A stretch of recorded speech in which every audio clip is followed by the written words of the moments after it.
First of all, I'd like to say how happy I am this evening to see all of you here. It's a Friday night, and this is really a good turnout. Of course, this is an important celebration for all of us because this is the 25th year of the Congreso de Literatura Contemporánea Mexicana. I think I'd turn those around.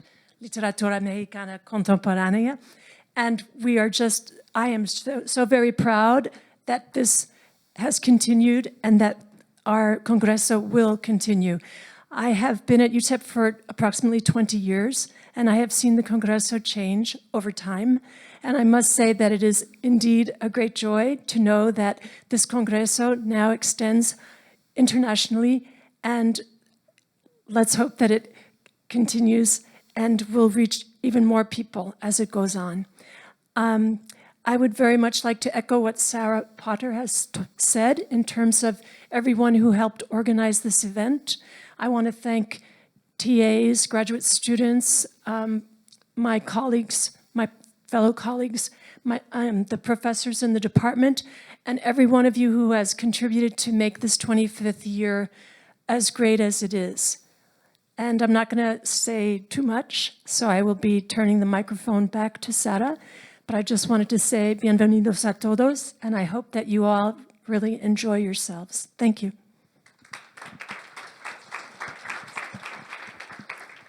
Thank you, Jane. Y ahora me gustaría reconocer a nuestros fundadores, Luis Arturo Ramos y Fernando García Núñez, y me gustaría invitar al doctor Fernando García Núñez al podio para compartir algunas palabras también con nosotros. Por favor, profe.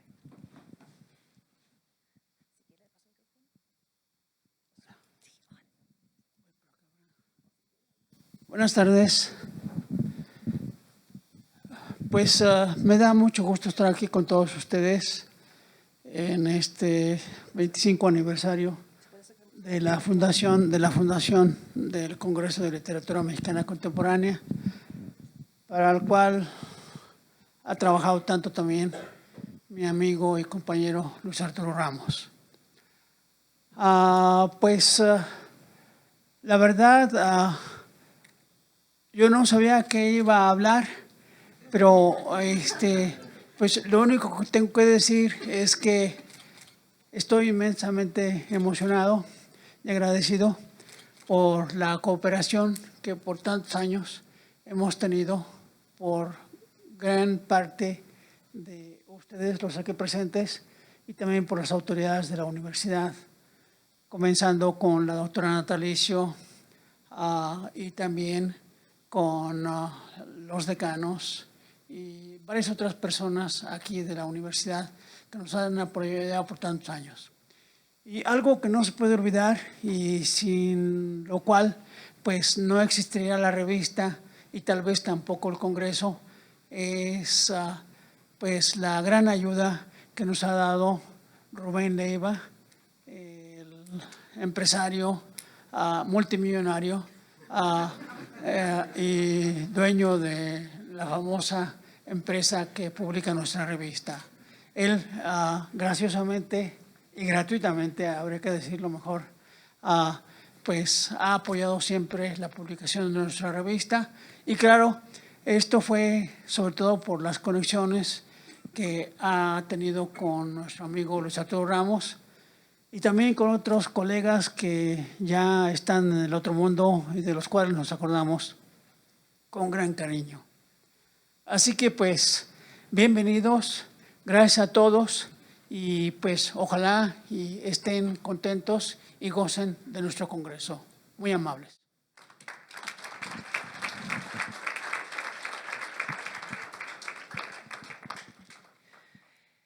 Y tenemos también con nosotros el Cónsul General de México.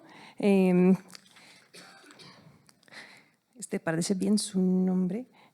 Mauricio Ibarra Ponce de León está con nosotros y quisiera pedir que comparte también algunas palabras con nosotros. ¿Sirve? Buenas noches, soy Mauricio Ibarra Ponce de León, soy el Cónsul General de México en El Paso. Es un placer para mí estar aquí con ustedes el día de hoy, especialmente en un tema tan importante como es la literatura mexicana. y siempre la parte oficial tengo que iniciar agradeciendo a las autoridades, a la presidenta Heather Wilson, al decano Dennis O'Hearn, que nos acompañará al rato, a la directora Jane Evans, a Sarah Porter, a estos grandes académicos, Fernando García Núñez y Luis Arturo Ramos, que iniciaron un proyecto importantísimo con esta revista, así que me da muchísimo gusto que estén aquí. También quiero decirles que estoy muy contento de estar aquí con ustedes para poder escuchar la conferencia de una reconocida escritora mexicana, Ingard Emmelheinz, cuyos textos destacan por estar relacionados con temas de actualidad que afectan a la sociedad, pero también porque tratan de aspectos muy importantes para la comunidad internacional. Esa parte a mí se me hace esencial. Reconozco que está aquí también el profesor Ignacio Sánchez Prado, que entiendo que también nos visita de México también para ¿no? Ojalá, pero no. Bueno, pero pues, bienvenido.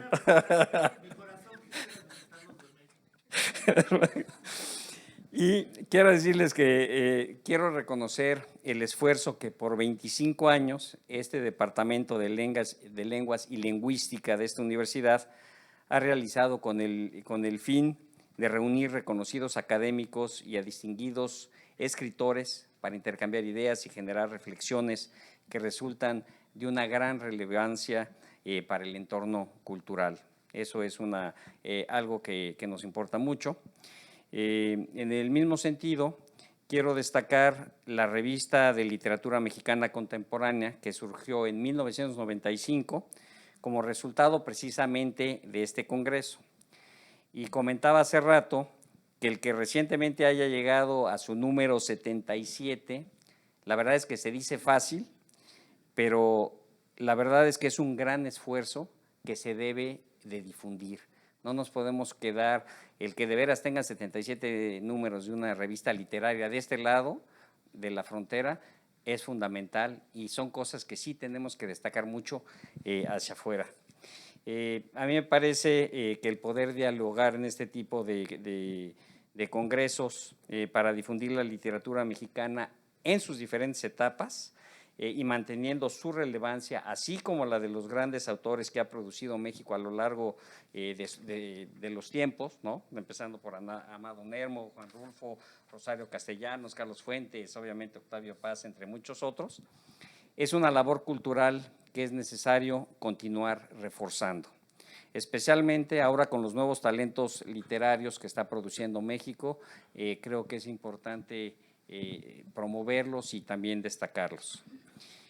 Creo que en el marco de una redefinición política y cultural, hoy en día las expresiones literarias y culturales de México, y en especialmente de regiones fronterizas como esta, impactan de manera directa a la sociedad al crear espacios de escrutinio artístico que a su vez integran y entrelazan a las comunidades de distintos países.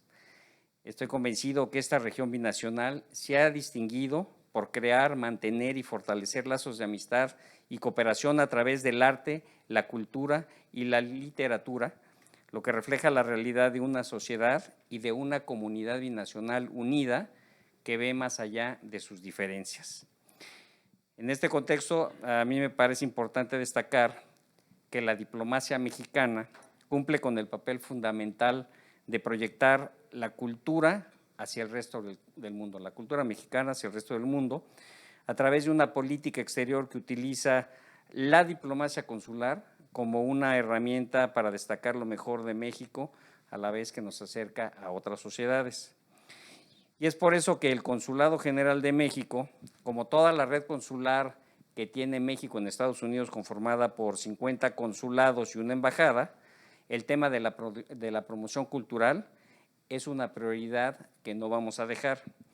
Y finalmente, precisamente por eso es que yo agradezco de nueva cuenta a UTEP, a todos los organizadores de este congreso, por esta iniciativa de continuar promoviendo la literatura mexicana, pero más porque es de este lado de la frontera en Estados Unidos. Así que a todos les agradezco mucho su presencia, como decían, viernes en la noche y tener un auditorio así de lleno para venir a escuchar a una escritora mexicana me parece fundamental. Así que felicidades a todos y espero que sigan disfrutando su congreso y gracias.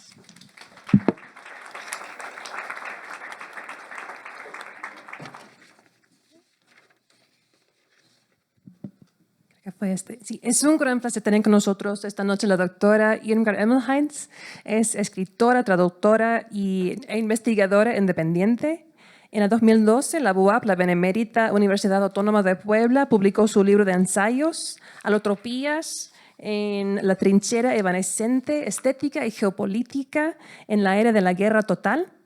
Ha sido invitado a impartir seminarios, conferencias y cursos a Casa Comal en Guatemala en 2010, Universidad de York en Toronto en 2010, Facultad de Letras de la Universidad de Salamanca de España, Telecapita en Ciudad de México, The Americas Society en Nueva York y un sinfín de otros sitios. Es autora también de La tiranía del sentido común, la reconversión neoliberal de México, en 2016, ha presentado su trabajo de investigación y crítica en la Graduate School of Design de Harvard, de Biennale de Sharjah en los Emiratos Árabes Unidos y la Americas Society en Nueva York, entre muchos otros. Y su conferencia magistral esta noche se titula Beyond Toxic Essentialisms and the Neoliberal Foreclosures of Reality, What Will Our Link to the World Be? Les presento a la doctora Emmelheins.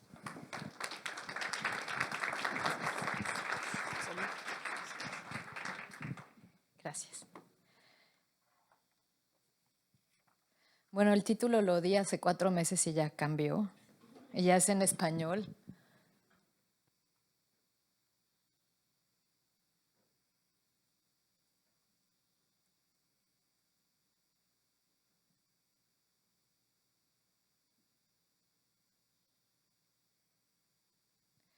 Gracias, Vildevaldo, Bernardo y Nadia, por gestionar mi venida aquí y por la invitación. Es un placer estar aquí con ustedes hoy.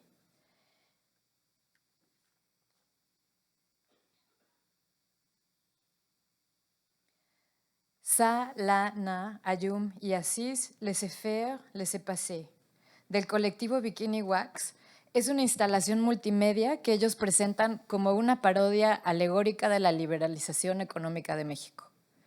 Se trata de un retrato de tercera dimensión de Keiko. Casi en su tamaño real, la orca asesina fue inquilina del Parque de Diversiones de la Ciudad de México, en Reino Aventura, de 1986 a 1996. Entre realista y animación en 3D, en vez de entrañas, el torso descarnado de la ballena contiene esculturas modeladas en foamy que representan imágenes icónicas de la cultura visual y de masas, personajes imaginarios y reales alusivos a los eventos de la época. De la caída del muro de Berlín contra el primer McDonald's abierto en México en 1985. La primera PC operando con Windows de Microsoft detrás de Pique, la mascota del Mundial en México. Detrás de Pique, y ahí se puede ver, hay una portería,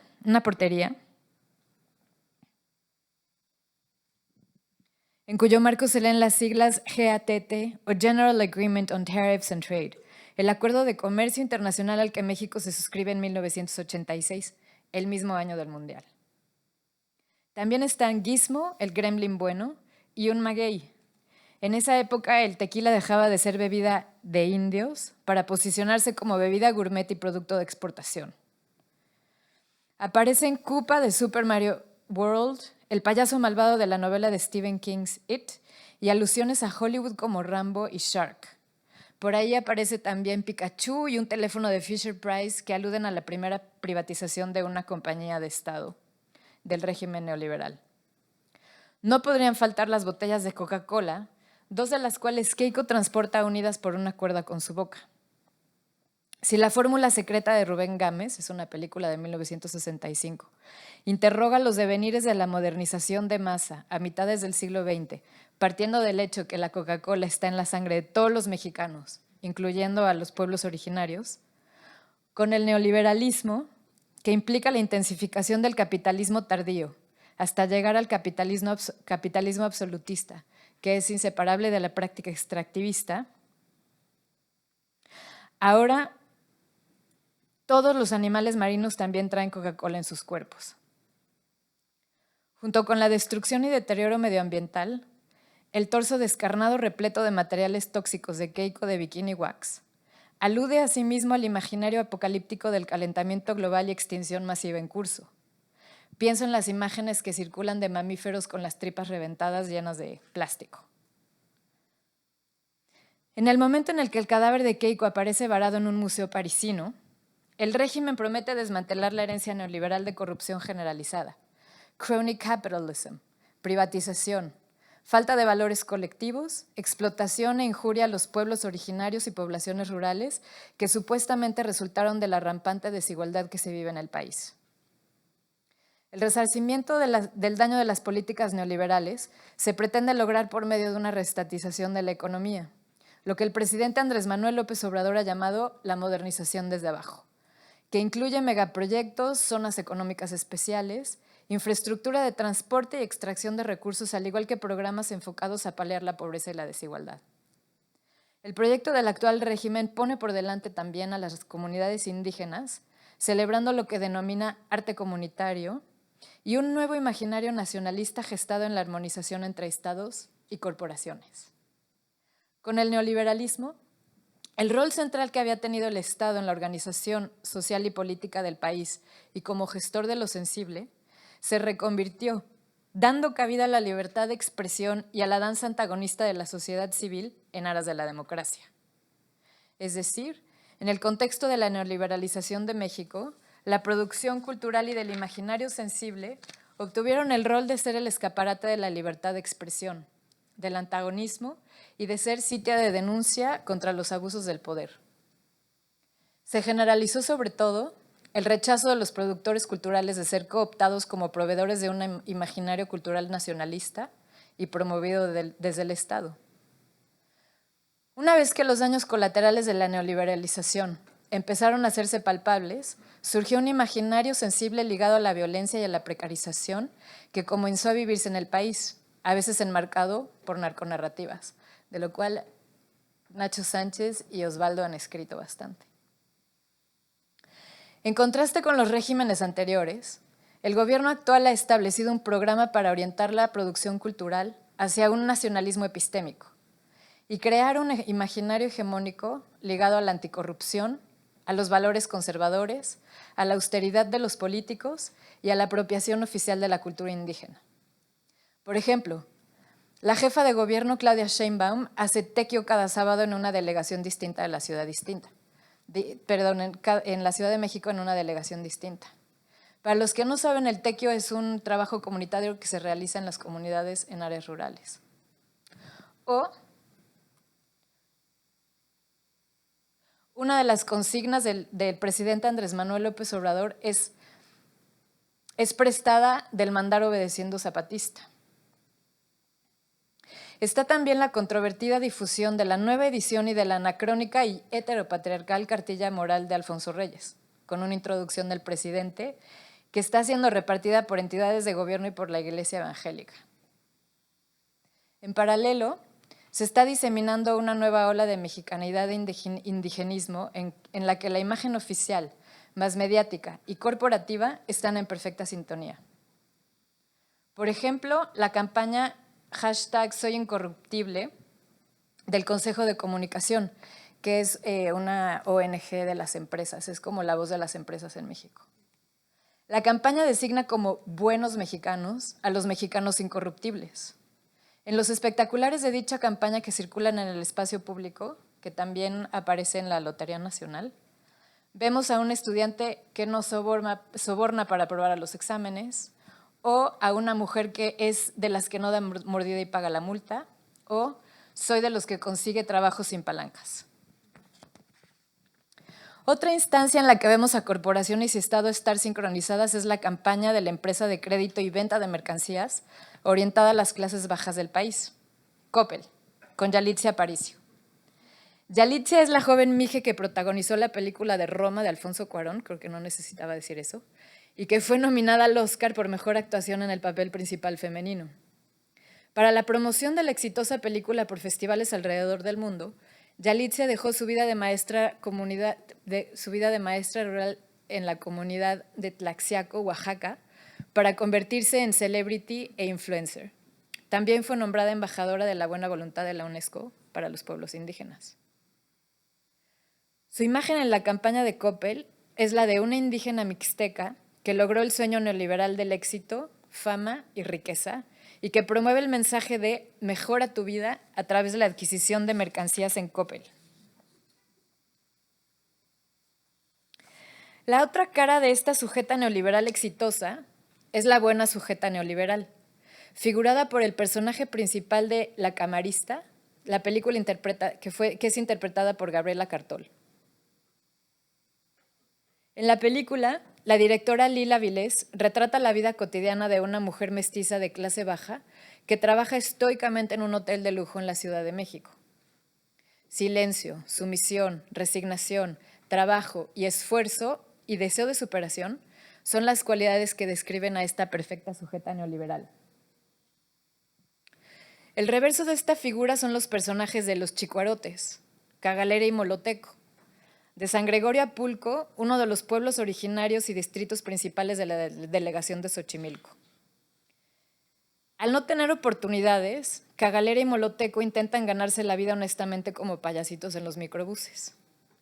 Cuando se enteran de que hay una plaza del sindicato de electricistas a la venta, secuestran al hijo de un vecino para conseguir el dinero y liberarse de su situación de vida marginal y precaria. Cuando los descubren, su historia acaba claramente mal.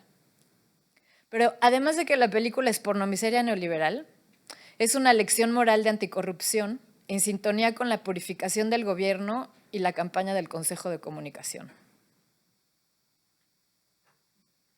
La revaloración de las raíces mexicanas ante la embestida neoliberal no solo es una política de gobierno, sino una estrategia de marketing en corporaciones nacionales.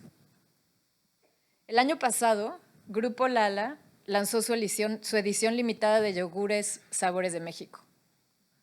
La línea de productos y la campaña buscan, y cito, promover lo mejor de México, sus comunidades, su cultura. La Costeña lanzó el Día de Muertos, también el año pasado, una campaña que retoma la imagen del megadesfile. Esta imagen tiene su origen en 2015, cuando el gobierno de Miguel Mancera, a través del extinto y acusado por desvío de fondos Consejo de Promoción Turística, paga $18 millones a la productora de Spectre 007, que es la más reciente película de James Bond, para realizar la primera escena de la película de 8 minutos en el centro histórico de la Ciudad de México. La imagen de Hollywood de la tradición inventada del desfile del Día de Muertos en la CDMX bien responde al dictamen de Frederick Jameson. Si el núcleo de la globalización fue la diseminación global de la cultura de masas americana, la cual desató la extinción de las culturas locales, ahora estas son resucitables únicamente bajo su forma disneyficada. Para el megadesfile de noviembre de 2019, Claudia Sheinbaum retomó la imagen manufacturada por Hollywood de las tradiciones mexicanas, recuperada como la más mexicana de las tradiciones y como ritual comunitario, estableciendo al megadesfile como política del espacio público bajo el discurso comunitario. En el actual imaginario mexicano, Estado, corporaciones y más media están en sintonía ideológica en cuanto a los moldes de subjetividad que prescriben. Los buenos sujetos neoliberales exitosos, anticorruptos, autoexplotados, y los malos son corruptos. Al parecer, el proyecto de reestatización de la economía del actual gobierno implica continuidad en la estrecha colaboración con corporaciones para dar poder adquisitivo a los pobres para que puedan consumir dentro de un capitalismo moderado. Así, las formas coordinadas de poder capitalista siguen avanzando, extendiéndose a las zonas extractivas o sitios donde la vida se reduce a la conversión capitalista en recursos. Por ejemplo, está el controvertido Tren Maya, concebido como un proyecto integral de reordenamiento territorial, infraestructura crecimiento económico, turismo sustentable. Con el objetivo de lograr, y esta es una cita, bienestar social de los habitantes de la zona maya. Los detalles negativos del impacto ambiental y social del megaproyecto están bien documentados y no necesito repetirlos aquí. Y ya sabemos que estos megaproyectos son signos de neocolonización, despojo, destrucción y desplazamiento. Y el bienestar que prometen no es más que la inclusión de las poblaciones como mano de obra barata, deudores y consumidores, al haberlos despojado de sus tierras y formas de vida autosustentables. La continuidad del neoliberalismo en México implica prolongar la apertura a la inversión privada y extranjera en el territorio, saqueando a los comunes o recursos naturales, a través de los megaproyectos, que abarcan también el desarrollo de ductos de petróleo, gasolina y gas, caminos, carreteras, puertos. Los megaproyectos implican expropiar y devastar territorios, violar la autonomía de las comunidades originarias, poner en riesgo las formas de vida popular y el ejercicio de violencia corporativa y de Estado. Los territorios de los pueblos originarios se consideran terra nullis. Sus cuerpos son racializados y expuestos al despojo y esclavización. Por eso, además de luchar por autodeterminación, los pueblos originarios pelean por defender sus vidas, ya que sus usos y costumbres, los entramados comunitarios que permiten la reproducción de sus vidas, están en riesgo con la llegada de los megaproyectos. El actual régimen celebra la cultura y el folclore de los pueblos originarios y destina recursos para preservarlos. Pero en realidad están amenazados porque el gobierno busca desarrollo a través de proyectos que solo causan depredación y destrucción, reiterando su estatus como no ciudadanos sin autonomía sobre sus territorios. Están siendo reconocidos como entes culturales, mas no como entidades políticas. Es bien sabido que las concesiones para extraer recursos de compañías multinacionales se han colocado por encima de los procesos de consulta que han sido falseados o corruptos. Los voceros de las comunidades no se cansan de repetir que no se oponen al progreso, pero que su autodeterminación debe respetarse para que realicen su propia consulta y de ahí hacer acuerdos con el gobierno, en vez de que les impongan consultas que no representan sus voces.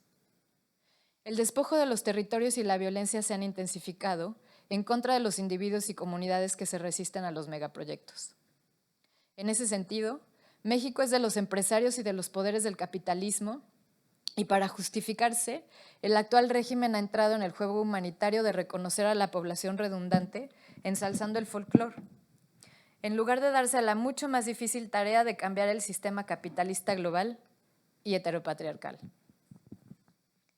Y efectivamente, ha surgido una corriente feminista promovida por académicas como Pilar Calveiro, Dawn Paley, Raquel Gutiérrez, Verónica Gago, Rita Segato y Silvia Federici, afincada en la necesidad urgente de concatenar la violencia contra el territorio, contra los pueblos originarios y campesinos, con la violencia de género. De acuerdo con estas pensadoras, estas formas de violencia parten de la lógica del capitalismo absolutista de generar plusvalía en una guerra contra la vida, ejerciendo violencia contra las capacidades de regeneración y de reproducción de la vida social en su conjunto. Estoy citando a Dawn y a un texto de Raquel Gutiérrez.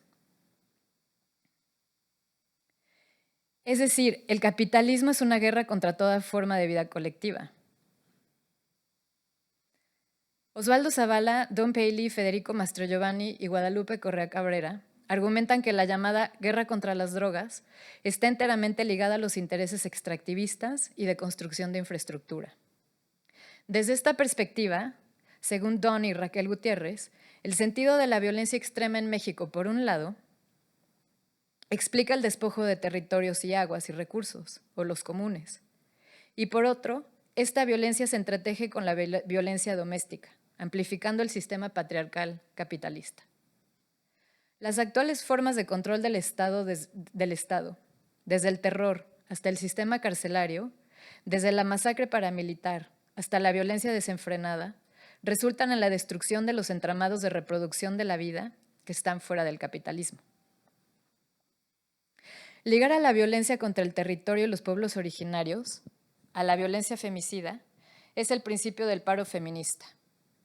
De acuerdo con Verónica Gago, la huelga feminista es un proceso que mapea las formas de explotación de los cuerpos y de los territorios desde la visibilización e insubordinación para mostrar el engranaje de precarización sobre el cual se sostiene el sistema. Con el paro, la lucha feminista se sale del ámbito de la violencia doméstica para conectarla a la violencia económica, laboral, institucional, policial, racista y colonial, tejiendo las relaciones entre estas violencias y el extractivismo financiero y el territorial. Teniendo esto en cuenta, propongo que asumamos que toda producción literaria o artística es política y que no se escapa, ya sea o de reinscribir los valores culturales dominantes a partir de ciertas epistemologías o de resistirlos. Así, es posible vislumbrar en la producción que llamaré autónoma un registro sensible que perpetúa un imaginario predominante que está invisibilizado y atravesado por cuestiones de clase y raza, y hoy no voy a hablar de eso, pero también atravesado por cuestiones de género. Y repito, que esté invisibilizado. Este registro perpetúa un imaginario heteronormado conforme a la herencia colonial y los valores capitalistas, que ha sido perpetuado por generaciones de hombres conversando entre ellos y que premio tras premio o reconocimiento o publicación reproducen un registro sensible de las estructuras de privilegio masculino que permea nuestro imaginario. Este esencialismo está gestado a partir de las varias tecnologías de subjetividad que inventó la modernidad para establecer y mantener la supremacía masculina occidental. Pensemos, por ejemplo, en los cambios de lenguaje y representación del sexo y la sexualidad de la pornografía contemporánea y cómo estas representaciones han transformado radicalmente nuestras formas de amar y desear. Del mismo modo, el registro sensible heteronormado reproduce el imaginario dominante de la diferencia sexual moderna a través de una epistemología que fija las posiciones de hombres y mujeres a través de una regulación interna. Si existimos dentro de mundos heteronormados, a partir de los cuales creamos historias en literatura, cine, arte, en estas historias hablamos desde nuestro propio lugar y postura, revelando que enunciamos desde un lugar predeterminado por las relaciones sociales que están marcadas por el género. Por eso, en vez de seguir reforzando el imaginario tóxico de la diferencia sexual moderna, que es también racista y clasista y por lo tanto violenta, es necesario estrellarla desde la conciencia que el análisis de género es un tema de justicia social y medioambiental que nos compete a todos. Por ejemplo, la película Museo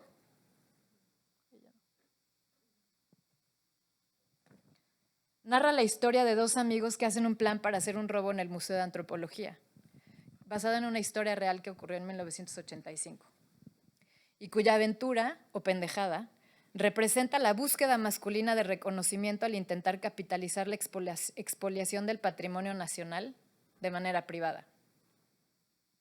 Por su parte, Roma transmite nostalgia por el estado de bienestar y por la identificación clase mediera urbana politizada con las luchas agrarias previas al caos de la llamada guerra contra las drogas. Esta nostalgia es directamente elocuente de la actual imposibilidad machista de politizar la violencia extractivista, que, como ya lo dije, está intrínsecamente ligada a la explotación y violencia contra el cuerpo femenino. En Esto no es Berlín, de Harry Sama, que es otra película, el arte se convierte en utilería en un escenario de la vacuidad de la forma de vida postindustrial, disfrazada de falsa radicalidad existencial punk. La historia narra rebeldía contra las convenciones clasemedieras, pero sin aprofundizar en las historias de violencia y enfermedad mental derivadas de la violencia machista y la alienación capitalista que generan también desasosiego individual. El personaje principal es mero flaneur de la contracultura y de la fluidez de género. Y lo único interesante de la película es un performance ficticio afuera del estado azteca que hace el colectivo al que pertenece el personaje principal para hacer conciencia de la epidemia de SIDA, performance que nunca ocurrió en la vida real. Esto no es Berlín ni museo, son un inventario de masculinidades tóxicas que tratan de salirse del deber ser, pero sin estar incómodos con el poder que les otorga su propia masculinidad. Antihéroes y rebeldes navegan la crisis generacional previa al neoliberalismo a través de su enojo y resentimiento violentos, haciendo desplantes en el ámbito contracultural para validarse desafiando las convenciones, mismas que están a punto de colapsarse ante la apertura del mercado. Las dos películas pasan a mitad de los 80s. Lo que me interesa aquí es que el acting out de los personajes de estas películas hace que estén del lado de la figura tradicional del bárbaro, que es una de las caras constitutivas de la masculinidad tóxica, del genio o poeta maldito. Siguiendo la investigación, como ella la llama, de la verga, de Emily Hind, el comportamiento de bad boy ayuda a los hombres creativos a detentar credibilidad como genios. De este modo, la masculinidad creativa fluctúa entre el performance de bad boy y el del intelectual refinado o exquisito, civilizado, en palabras de Hind. El privilegio de oscilar entre uno y otro polo se reserva a los hombres y es necesario para que puedan demostrar competencia artística e intelectual. La oscilación ocurre a través de performances textuales y extratextuales. Por ejemplo, la novela Temporada de caza para el león negro, de Trino Maldonado, es protagonizada por Golo, el mismísimo cliché del artista torturado del siglo XIX. Joven, pintor, excéntrico, genio envuelto en drogas, música, reventón, sexo. Su vida es narrada por su novio, quien intenta que deje la cocaína, se ponga a pintar para vender obra, al tiempo que observa con una mezcla de tristeza y adoración los desplantes de su genialidad. Está también el documental sobre el poeta Samuel Noyola, de Diego Enrique Osorno, que se llama El vaquero del mediodía, que se va a estrenar en unas semanas. Osorno busca el rastro del poeta que fue artista, guerrillero y vagabundo a través de testimonios directos de sus amantes, de sus novias, de sus colegas escritores, de compañeros de calle. La vida de Noyola es la de un poeta maldito desaparecido misteriosamente. Aunque en realidad su desaparición no es tan misteriosa. Se esfumó en la vorágine de autodestrucción de su adicción al alcohol y a las drogas. En el documental, Osorno le pone la corona romántica del último poeta de la modernidad.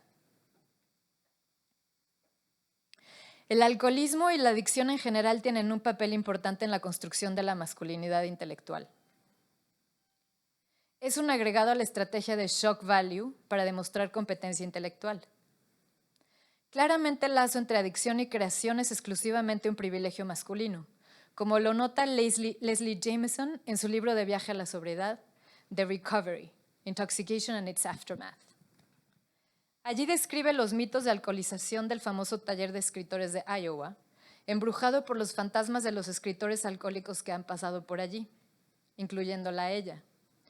Jameson escribe: el hábito por la bebida de una mujer casi siempre se comprende menos como un antídoto para su sabiduría tambaleante y más como un drama autocomplaciente, histérico, como una aflicción imperdonable. Para ella, el alcohol fue el boleto para entrar al club de los hombres y quiso entender su adicción a la bebida como parte de una historia sobre la creatividad transgresora de los límites de la comodidad.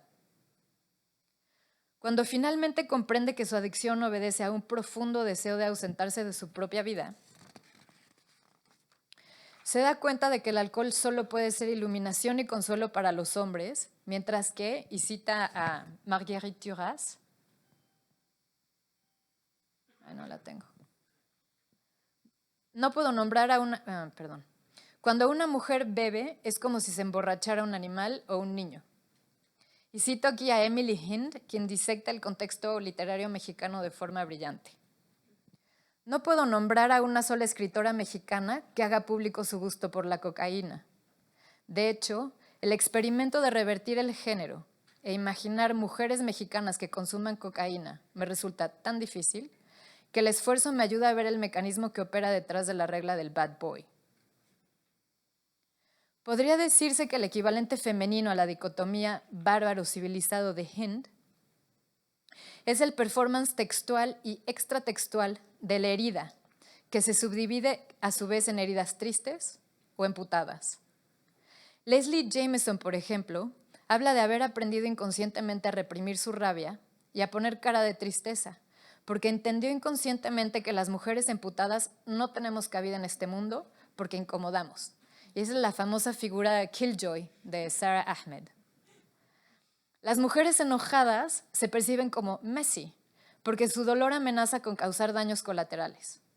Es como si la posibilidad de que la rabia femenina dañara a los demás amenazara con quitarle a las mujeres el capital social que hemos ganado al haber sido injuriadas. En cambio, las mujeres tristes son hermosas en su sufrimiento, inclusive elegantes. Pero la sociedad está mucho más cómoda con la rabia femenina cuando promete autorregularse, abstenerse del desastre, permanecer civilizada. Aquí está Bellas Artes blindado, preparado ya para la marcha del domingo. Antes de ofrecerles algunos conjuros contra el sensible heteronormado, no puedo evitar mencionar aquí el libro de crónicas de Julián Herbert, Ahora imagino cosas, que se publicó el año pasado. Exacto. La voz narrativa ejecuta al dedillo el performance textual de la oscilación del bad boy al civilizado descrito por Emily Hind.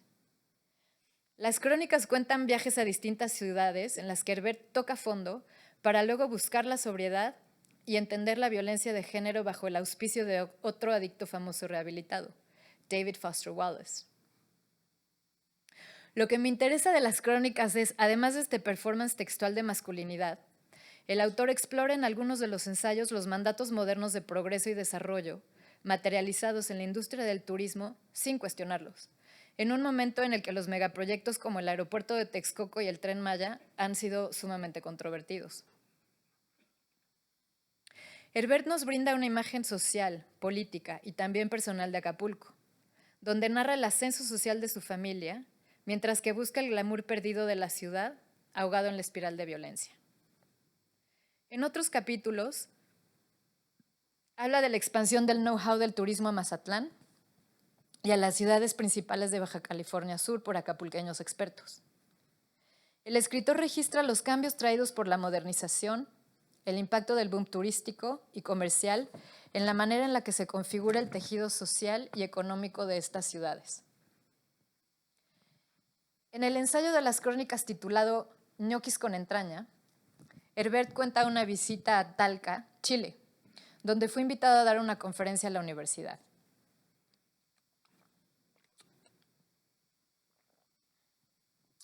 Entrelaza el relato de su visita con el caso de la muerte de Ailín Álvarez Fuentes, una joven pobre de Talca, adicta a las drogas, que al salir de un centro de rehabilitación se pierde y días después aparece asesinada. Habla también del Me Too desde el punto de vista de 4 hombres que discuten la problemática moral y literaria imbricada en una denuncia de violación de una joven escritora en Chile contra otro escritor, y cómo la denuncia causó un pequeño cisma en la comunidad literaria chilena. También cuenta una anécdota de Alejandro Jodorowsky, cuando salva con psicomagia a la novia suicida de Enrique Lihn. Cuentan que en agradecimiento ella le paga con el cuerpo, y cito a Herbert. Cogieron durante horas mientras Lihn aporreaba la puerta del departamento. Fin de la cita. Años después, Lihn y Jodorowsky se reencuentran en Italia, donde ambos se abrazan como si nada hubiera ocurrido.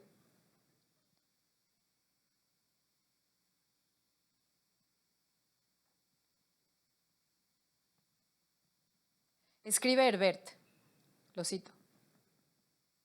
La psicomagia es así, un universo paralelo donde los machos se reconcilian en Venecia y las mujeres desaparecen inexplicablemente del relato tras cruzar el río Mapocho del sexo, como si la depresión, como si el cuerpo femenino careciera de densidad narrativa. Al poner en un mismo plano textual al femicidio de Ailín, la denuncia de abuso de la escritora chilena y a la novia muda de Enrique Lihn, Herbert se cuestiona quién tiene autoridad moral para hablar de estos casos, porque para él, por un lado, la mayoría de historias de violencia contra las mujeres son una suerte de nouveau roman de la crueldad, misógino y policial. Y por otro, él explica que ve una ruptura entre cómo perciben a la sexualidad de las feministas que ahora tienen 50 o 60 años, a diferencia de las jóvenes de hoy. Al final concluye que su opinión no es importante, que la falta de densidad narrativa del cuerpo femenino es cuestión de psicomagia, y Silvia y Mónica, la ex y la actual pareja de Herbert, son personajes que se pierden mudos en la narrativa. Al final, Herbert declara que la poesía es una fruta incómoda, que tengo que aceptar que el perfume de cerezas viene de la basura. Claro que hacerse el moralista en pleno performance de Bad Boy es típico del arquetipo del intelectual macho, porque quien comete el crimen, como dice Emily Hind, es solo una parte del cuerpo. Del lado de los conjuros y contra la epistemología heteropatriarcal están las novelas clásicas, El libro vacío y Los años falsos de Josefina Vincenz, que cuestionan de manera visionaria la reproducción de las tecnologías de género. Los personajes principales, recuerdo que la primera novela es del 1958 y la segunda del 82. Los personajes principales son herederos de la masculinidad tradicional, confinados a ser proveedores y a devenir hombres que deben contar con la mirada de reconocimiento de quienes los rodean. Vincenz nos deja cuidadosamente observar cómo sus personajes, aunque estén a punto de romperse o traten de salirse del molde de la masculinidad, acaban siendo seducidos por el poder que les confiere el heteropatriarcado y lo terminan reproduciendo más por deseo que por deber ser. Desde la narrativa en primera persona, Vincenz nos permite tener acceso a las estructuras sociales y cognitivas que habitan sus personajes para reproducir la racionalidad masculina, en un intento por entender y deconstruir al heteropatriarcado. Y un ejemplo reciente similar a Vincenz es No contarlo todo de Emiliano Monge, que me recordó mucho las novelas de Vincenz. Desde adentro, Monge busca ajustar cuentas con las estructuras de reproducción de la masculinidad heredadas generación tras generación. Emiliano, el personaje, es el interlocutor de su padre, Carlos Monge Sánchez, a quien el autor ha convocado para que le cuente la historia de su abuelo, Carlos Monge Maquí. Emiliano hace un tipo de ajuste de cuentas con su padre, que es filósofo y guerrillero, vivió en Lecumberri un mes. Estas y otras experiencias de vida que le cuenta a su hijo le sirven a este para entenderse mejor a sí mismo. No contarlo todo narra la búsqueda de Emiliano de la manera de juntar los fragmentos perdidos de su propia historia para resarcir y ponerle fin a la repetición, generación tras generación, de la ruptura violenta y dolorosa de lazos familiares. Emiliano y su papá toman café, mientras que el hijo insiste que el padre le desentrañe los años que no entiende, para entender por qué se está yendo siempre el papá o por qué estaba ausente. Esta es la explicación que le da. Yo era quienes habían sido mis antes, un dolor, un vacío y unas ganas de escapar que no quería que les llegaran. Esa violencia que enterraron en mi cuerpo, ahí en la cárcel, y esa otra violencia que traía desde el comienzo. La violencia masculina, sinaloense e hija de puta de tus tíos y tus abuelos, de tus tías y tus abuelas, y el extravío que solo éstas pueden dejar. Nada de eso quería heredárselos a ustedes. Fin de la cita. El trabajo de desenmascaramiento desde adentro de los mandatos de masculinidad que se heredan y generan también vulnerabilidad y herida masculina son el comienzo de la muy urgente desintoxicación que nos llevará a desmantelar el heteropatriarcado. Quiero concluir ya con un texto experimental de Verónica Gerber-Vichechi, La compañía. Es un fotorrelato que presenta los lazos entre agrotoxicidad, los estragos de la minería en los cuerpos, el modernismo y el heteropatriarcado. Gerber se apropia del cuento El huésped, de Amparo Dávila, de 1959, que es una narración en primera persona de una mujer cuya casa es tomada por un invitado que el esposo le obliga a albergar. El inquilino se comporta como un parásito y hostiga a la mujer, a sus hijos y a Guadalupe, que es la mujer que hace el trabajo doméstico en su casa. Fragmentos del texto de Dávila, pero con los nombres de los personajes cambiados. El huésped se convierte en la compañía, Guadalupe es la máquina, y contados en voz en segunda persona, son yuxtapuestos con fotografías de la mina de San Felipe, Nuevo Mercurio, en Zacatecas, que tomó Gerber. Haciendo esta yuxtaposición, Gerber hace una analogía entre el extractivismo en Zacatecas y al final del libro hay fragmentos de entrevistas que ella hizo a los habitantes de San Felipe que le cuentan cuáles son los estragos en la salud física, mental y social que les dejó la mina, y el poder masculino que se impone en un espacio feminizado, que viene del cuento de Dávila. Algunas de las fotografías de la compañía están también intervenidas con figuras de La máquina estética, que es una serie de figuras que hizo Manuel Felgueres en 1975 con una computadora. Mientras que el paisaje es intervenido con diseño moderno, el territorio y la casa son penetrados. La secuela es una estela de toxicidad.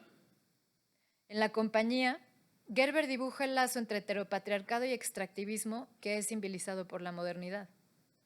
Hacer este lazo visible es necesario para comenzar a diseminar desaprobación categórica contra el heteropatriarcado y sus efectos nocivos en las psiques, cuerpos y territorios, para esbozar y luego ejecutar una ruptura epistemológica que permita una emancipación cognitiva, para entender que el sexo y el género son el producto de diversas tecnologías sociales y discursivas de gestión de la verdad y de la vida y que son destructivas.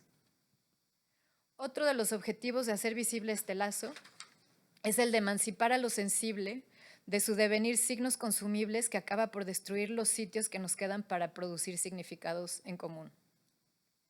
Por eso necesitamos recuperar al arte, cine, literatura, como significantes disidentes aliados a una revolución sexual que venga de una transformación del imaginario, de las imágenes y de los relatos que movilizan al deseo y le dan forma a lo sensible. Gracias.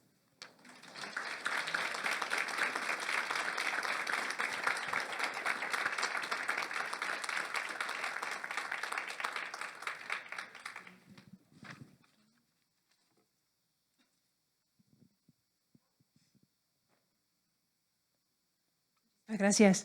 Tenemos tiempo para preguntas en español o inglés. We've got time for questions in Spanish or in English. So we'll have some folks going around with the microphone for the next little while.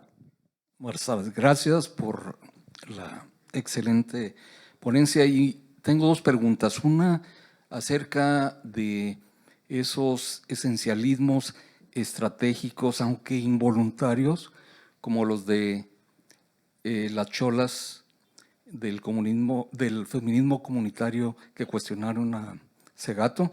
Y la segunda acerca de aquellos casos donde se ha trascendido este heteronacionalismo y suplantado por esos homonacionalismos que hacen ese pinkwashing, como dice Yasbir Puar, en el caso de Israel con Palestina. Gracias.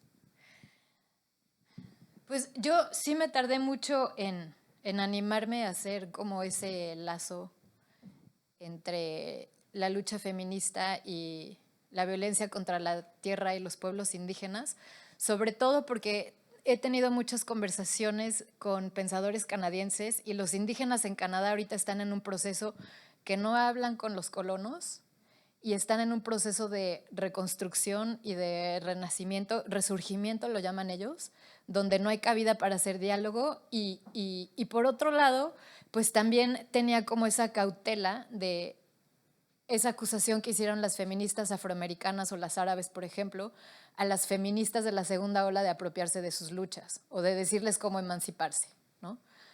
Y no estoy muy familiarizada con ese debate entre las cholas y Rita Segato, pero veo perfectamente de dónde viene y sí hay que tomar en cuenta esa apropiación de las luchas indígenas por las feministas, pero creo que sí es un momento muy necesario para pensar a esas violencias como obedeciendo a una misma lógica. y seguir pensando al feminismo como interseccional, ¿no? Como diferencias adentro de la misma lucha, no hacer una lucha homogénea y, y sin apropiarnos las luchas de los pueblos que tienen menos privilegios que una, ¿no? Pero sí creo que es inminente y necesario ligar a las violencias, obedeciendo una misma lógica. Y en respecto a tu otra pregunta, hablaste del pink washing en Israel como para tapar los crímenes contra los palestinos. ¿Era algo así? ¿O? Bueno, Yasbir Puar sugiere que hay un movimiento homonacionalista donde se excluye y se estigmatiza a la comunidad LGBT palestina como sucia Ya. y queda fuera. Pero Yasbir Puar también empieza a rechazar ya el análisis interseccional y propone, por ejemplo, utilizar el concepto de ensamblaje de Luciano. Me gusta.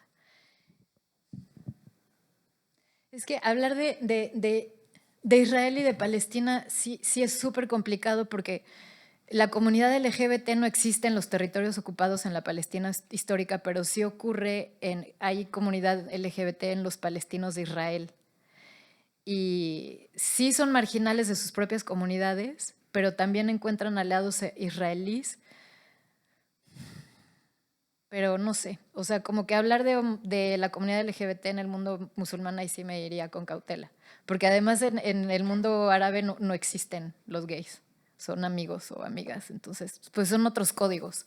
Y que haya una comunidad LGBT de palestinos en Israel habla de la occidentalización, ¿no? De esas comunidades. Gracias. ¿Otra pregunta?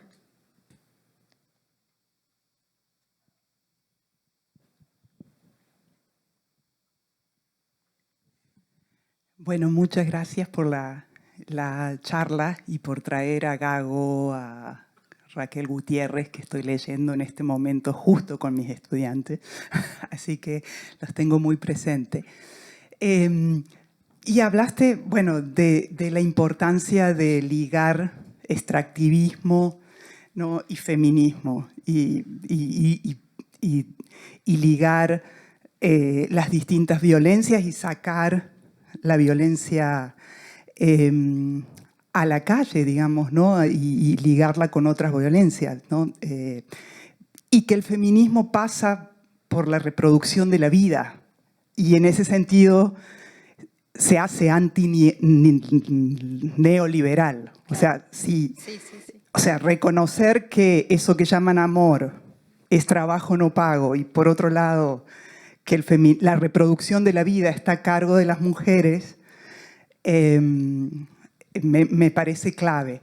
Ahora, también hay una cosa del extractivismo a veces académico, que cuando hablamos de esas zonas de sacrificio, digamos, ahí de pronto todo se despolitiza y caemos en la víctima, ¿no? Y en la victimización. Entonces, no sé, ¿cuáles son las estrategias del feminismo para hablar del extractivismo, de alianzas con comunidades indígenas, sin caer en esta especie de moral de salvar a la víctima?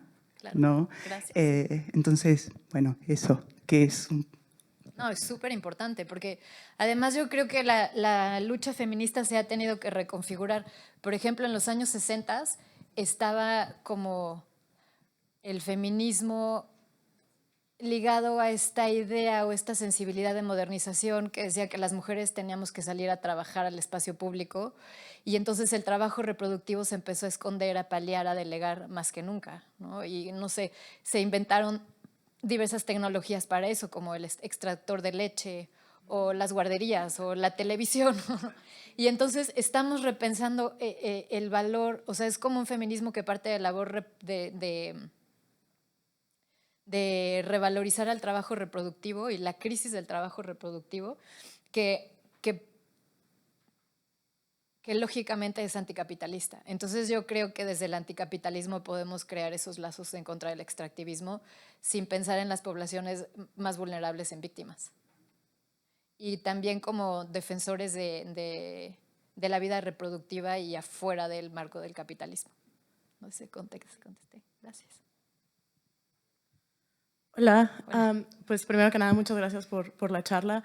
Y mi pregunta va un poco cómo tú ves el rollo de la sexualidad y las multiplicidades queer dentro de lo que estás proponiendo.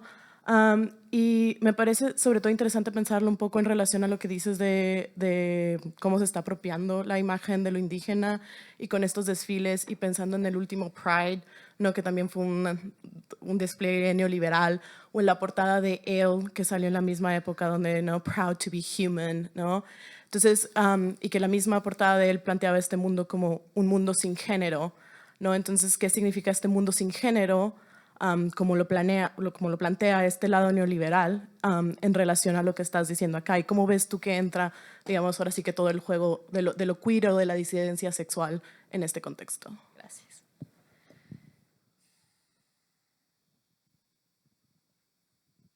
Yo creo que una parte esencial del movimiento queer fue la visibilización, que empezó en los años 60, 70, 80. Y la lucha por los derechos y la lucha por la visibilidad iban juntas. Pero ya, es que no sé cómo decirlo, pero creo que debemos volver a privatizar lo que es íntimo. Y creo que el deseo sexual y la manera que lo expresamos no es generalizable ni visibilizable. Eso, ni visibilizable. Entonces, no te puedo dar una respuesta porque no sé cómo se vería eso, pero yo te diría es que hay que repensar la necesidad de visibilización desde otro lugar, no desde poner al sexo o al deseo al frente. Gracias, Gardi. Ya sabes que soy tu fan, así que siempre es un Likewise. gusto escucharte. Mira, conforme te escuchaba, yo creo que hay un problema que está implícito en tu presentación y me gustaría que lo discutieras de manera explícita, que tiene que ver sobre el agotamiento de la imaginación política de lo que llamamos la transición a la democracia. Creo que se nota, por un lado, en las tensiones que ha tenido López Obrador con el movimiento feminista, que son casi heridas autoinfligidas de parte de él, ¿no? Y de una enorme miopía política, que el problema es que la izquierda que él encabezó y que muchos de nosotros apoyamos en distintos grados y maneras, cada vez más distintos grados y maneras, tiene que ver con el hecho de que de que es una izquierda que no tiene imaginación política, está totalmente creada de batallas que se dieron en el siglo XX y que realmente no se ha puesto a pensar dónde están las batallas del siglo XXI. Y si ves a los oponentes, a los liberales, ¿no? Pues están en las mismas, ¿no? Por eso nos burlamos tanto de los Vargas Llosas y los Javieres Marías, ¿no? Y todos esos, porque a final de cuentas fue una generación que hizo las transiciones a la democracia, hizo corta de caja, ya vivían en la democracia y se acabaron las luchas y después se volvieron fuertemente críticos de las luchas que emergieron después de ellos, ¿no? Entonces, a mí me gustaría que explicitaras un poco cómo ves el problema de la imaginación política y que seguimos litigando batallas de los años 70 y 80 que realmente ya no tienen ninguna relevancia para la gente que se está movilizando en el presente, pero que siguen, sin embargo, dominando el discurso público de la política en México y en América Latina en muchas escenas, ¿no? Te contesto con esta imagen.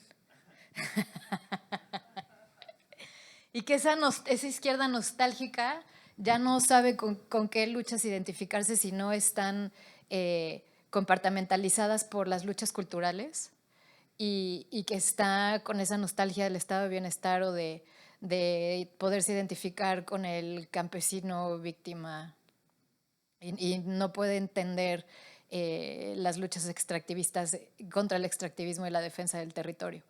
Eso por un lado, y por otro, como una forma provisional de contestarte, es decir, que no sé si hablaría de un agotamiento de la imaginación política, sino de que ahora la imaginación política existe en una esfera extrapolítica, que es la esfera mediática. Y para mí, como las mañaneras de AMLO y todos los debates que arman las mañaneras es el equivalente de los tweets de Trump. Y que ahora la política es pura imagen y es nada más shitstorms.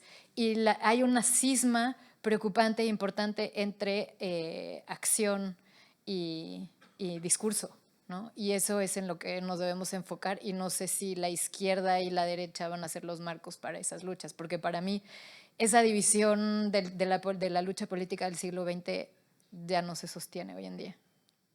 Espero que te contesté. Sí. Bueno, tenemos tiempo para una pregunta más.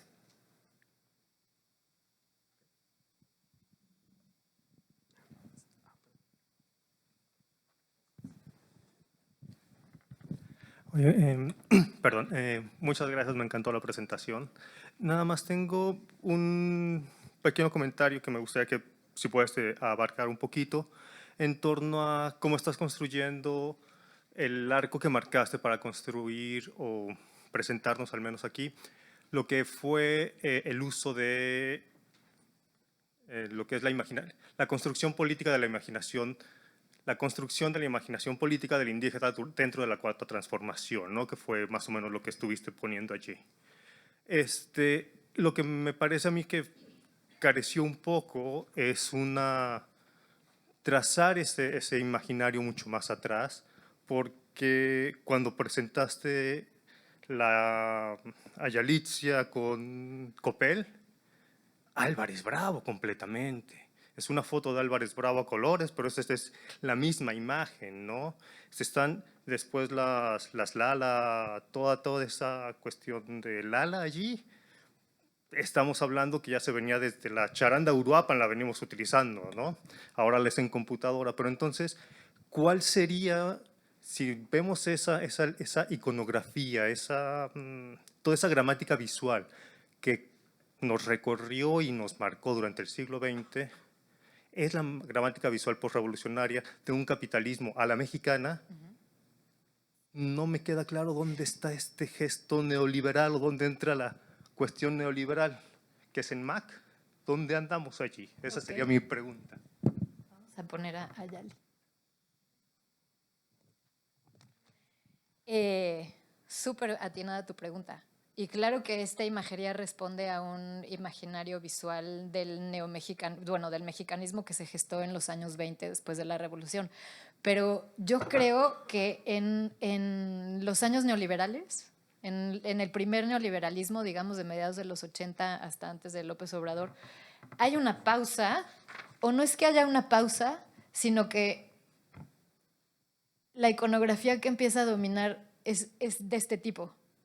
Es más globalizada, tiene que ver más con los más media norteamericanos, con Hollywood, y como que se diluye un poco la imagen de México. Y yo te lo digo como desde la perspectiva del arte contemporáneo, los artistas desde los 90s conscientemente no querían hacer arte que tuviera que ver con México.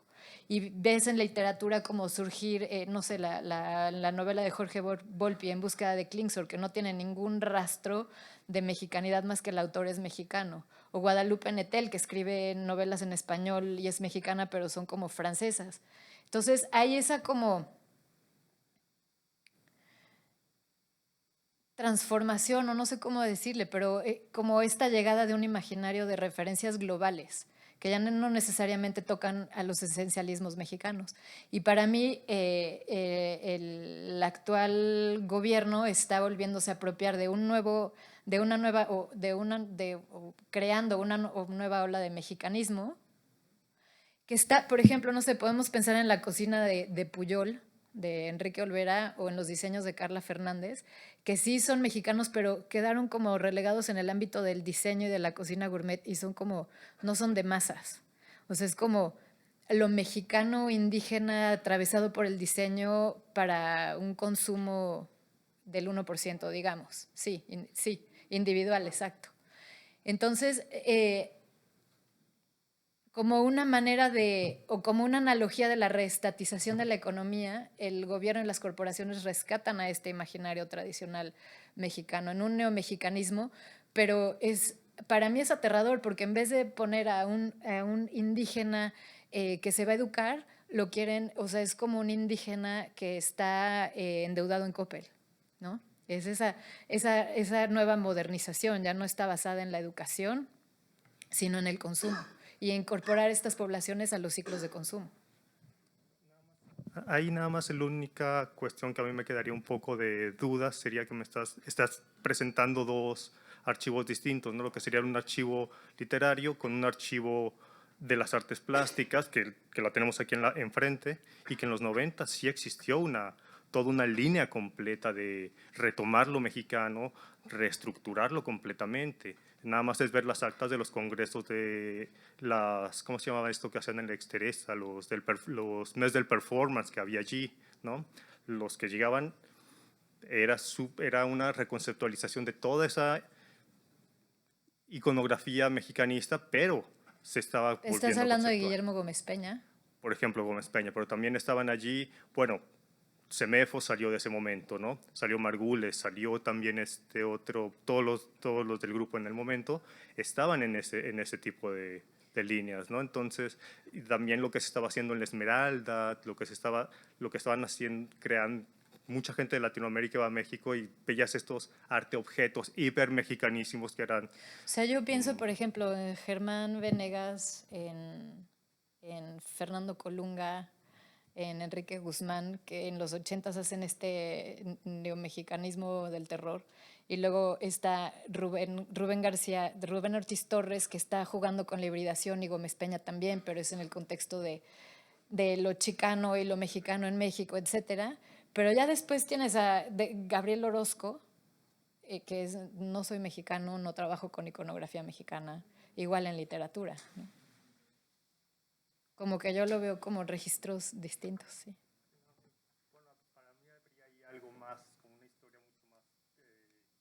Y yo creo que la especificidad mexicana acaba siendo la violencia, ¿no?